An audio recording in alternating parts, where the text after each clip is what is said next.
It might have been 1978 or 1979. And I do remember it being in the late spring. There was still some snow on the ground here and there, and the sort of humidity and crispness of it in the air when we all piled into our station wagon and we took a drive out to, I want to say, someplace in Waukesha, which was a good distance from where we were living on the border of Wales and Delafield. Maybe you've heard me talk about, our house in the hills of Delafield in previous stories. So my dad had in his mind, and I'm sure he talked this over with my mom, but we kids didn't have a clue about what we were doing. He was going to buy a stereo system that would be state of the art, that he'd done a lot of research apparently. And I remember going to this big, not warehouse per se, it was a shop, but it was one of those shops that had become quite popular in the 1970s and then would go on for quite a while. And you had all of these like rows of different kinds of equipment. There was stereo equipment, there was TV, so all sorts of electronic audiovisual things, you might say. I think there were like, various types of recorders, probably the first video recorders were there. And anyway, it was a big place, lots of people there, clerks dressed in their uniforms, showing off different things. And my dad was there to like get the, for him, definitive stereo equipment. What is the word? It was like a whole combination of things. And I remember us kind of wandering around. We kids would often be taken to places like this, whether it was with my mom to go to a fabric store and we'd, just wander around, or going to, department stores, looking at clothing or whatever else, hardware stores. My dad sometimes liked to take us to look at boats, and we'd climb around in boats that we would never have the money to ever be able to buy. So this is kind of a thing that we were used to. And my dad was not window shopping. He was there to buy. And in fact, that's what ended up happening. There was a cabinet that he bought that all the components went into. He bought 2 big speakers. He got a turntable. He got a stereo receiver that everything else went through. He got a tape deck. I want to say he might have gotten something else with it, but those are the things that I remember the most about it. And they were all, new style, chrome everywhere, but kind of a sort of a matte finish with big knobs and stuff like that.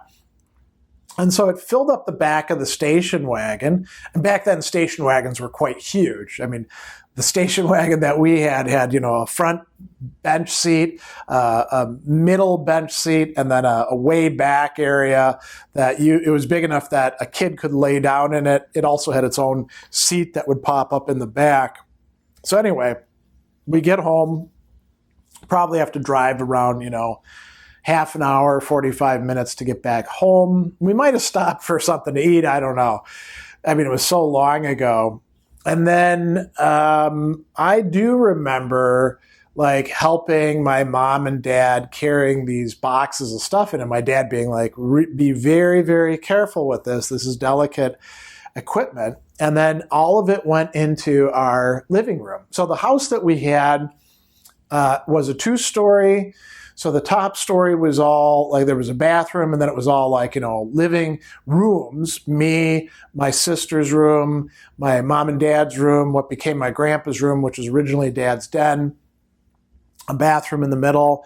Down the stairs, as you came into the house from the garage, there was a big family room with a fireplace, a kitchen with a dinette, a dining room, which we didn't use very often. More my dad did his work on the weekends there. And then a big living room. And the living room had his big yellow chair in it that I actually carried from place to place over the years, and the bookshelves that the books lived on. And now it was going to have a new stereo, right? This is a big thing for us as a family, and a really big thing for my dad, who is a major audiophile, super into records, live performances, all of that sort of stuff. So anyway, he starts setting it up, and there was a big cabinet, because that's what you had back then, and speakers that were, about 3.5 feet high with, and they had the things that you could take off of them, so you could actually see the big woofer speaker in the bottom, and then the other speakers. It was towers back then. That was the cutting edge stuff, and you had to plug everything in using cables of different sorts. So anyway, my dad starts getting these things out of boxes, getting the styrofoam off of them, and assembling this thing. So there's, a turntable on the top, because you got to be able to lift the top thing off. And we had record players before, but they weren't very good, right? This is a really, really fancy one. And now that I recall, you could actually, so this is one of the features it had that we thought was so cool at the time. You could stack records. And when it finished playing one record, it would drop the next record on top of it. And it had an automatic computer-controlled arm that would bring the stereo arm there and drop it down. You had to set it for was it a 33 LP? Was it a 45? There was also 78, but we didn't have too many 78 records. So that was on top. And then I remember there was a stereo receiver, so that would get AM and FM, and you could switch it between the different things, right? And then there was a tape deck below that for cassette tapes, and maybe one other piece, but I don't remember what it would be. And then there was a big spot where all the records would go, right? And my mom and dad had a lot of records, because, that was the thing at the time. Cassette tapes were becoming a big thing in the late 70s. And we did have a cassette player in our car, but, we just bought cassettes, and you could, what was cool about this is you could take the record player and you could run it into the cassette deck, and then you could record your own cassettes, right? So we could play things in the car that we recorded from that. And then, so the big speakers, they were in the living room. And then my dad also threaded speaker wire throughout the house. I think maybe he had to drill in a few places. And it went out to the family room where there were two other speakers. And so, he would, when he was home on the weekends or sometimes at night, he would play records. Like I said, he had a big collection, lots of jazz stuff. They had quite a bit of pop stuff as well, but it would be kind of funny what they had. So they had the Beatles, but what they had was Hard Day's Night. They didn't really like the other albums. A lot of Blood, Sweat, and Tears my dad was into. A lot of other stuff. He was into bluegrass as well, country. So kind of eclectic tastes. And then there were all of these Christmas albums as well. And there were even some comedy albums. Stan Freberg was a comedian who had something, and it was about coming to America, the Pilgrims and the Revolution. I think it went up to the Civil War. So he had all sorts of stuff, and as kids, of course, we had no idea what we were actually looking at, and we just thought it was cool to be able to listen to music. And my dad didn't get to enjoy it all that long. So let's say he did buy it in 1978. Well, he died in 1982, so 4 years. And within those 4 years, by the time that he died in 1982, I think there were a lot of things that were developing in terms of stereo equipment. Speakers were getting more powerful, but also smaller. Boom boxes were becoming popular as sort of a replacement. Cassette tapes were becoming more and more important. Like people started, buying things just on cassette rather than buying the album. And, the equipment that he had, not only was it being sort of supplanted by the newer equipment that was coming out, but it also started to look kind of, looked 70s, right? It looked dated. So my dad died and we continued using that stereo for a very, very long time.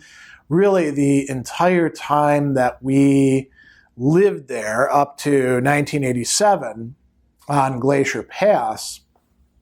And my sister and I, we got into heavy metal. And we both got into the Columbia Record Club, so we got a bunch of albums, and then we'd buy albums subsequently. I've talked about that in other videos, like, for example, going to the record store and buying Dio's Holy Diver, bringing it home, getting in trouble with my mom because of the album imagery, or going to used record stores and finding, old Motorhead and Van Halen and stuff like that. And what I did discover was that the stereo that he had, and it could be that I just didn't know how to use it that effectively, it would make decent tapes of albums, but not good ones. I was actually better off like giving an album and a cassette tape to a friend of mine saying, can you record this on your newer stereo? One of the things that was definitely missing was that became huge in the 1980s, equalizers, right? Where you could modify each of the bands and it would have like a little lit up thing. So when you turned out the lights, you could still see the stereo band, which was, quite cool as an experience.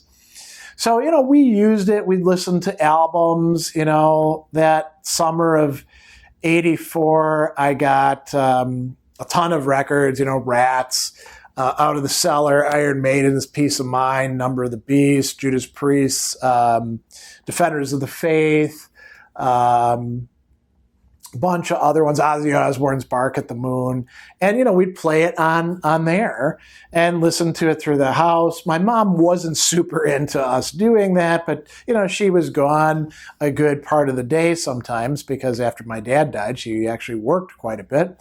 So, my sister and I could listen to that stuff and enjoy it. And we could do it through the whole house. One of the things that I do remember though, that was really cool, that was kind of like a ritual with us.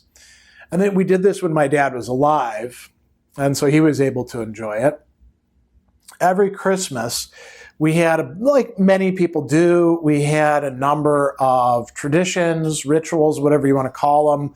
So some of these were just like me and my dad, we would go up on the roof with the ladder and put our old lights in, and you'd have to test them out, make sure the strings of lights weren't messed up, get rid of the old bulbs, put new bulbs in, and it was a whole production. And then we come in for hot cocoa that my mom would make. But we also would trim the tree. We had an artificial tree most of the time that had been in the family. It was older than me. And me and my dad would put it together, and then we would start decorating it.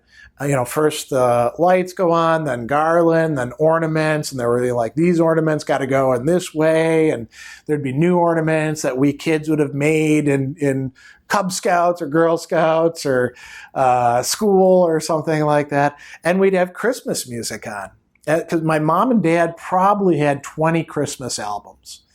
And so we would listen to that. It would be getting dark, we'd be putting up not just the tree, but the garlands here and there and other Christmas decorations.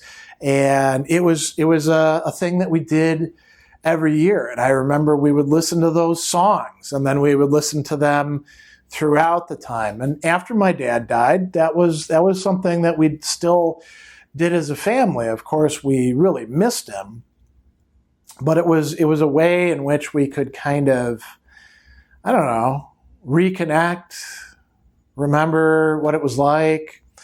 And that's, what we did with that stereo system. So it's really interesting. I remember somewhere along the line, I think he spent like $700 on this stereo system, which in the 1970s, that was a lot of money.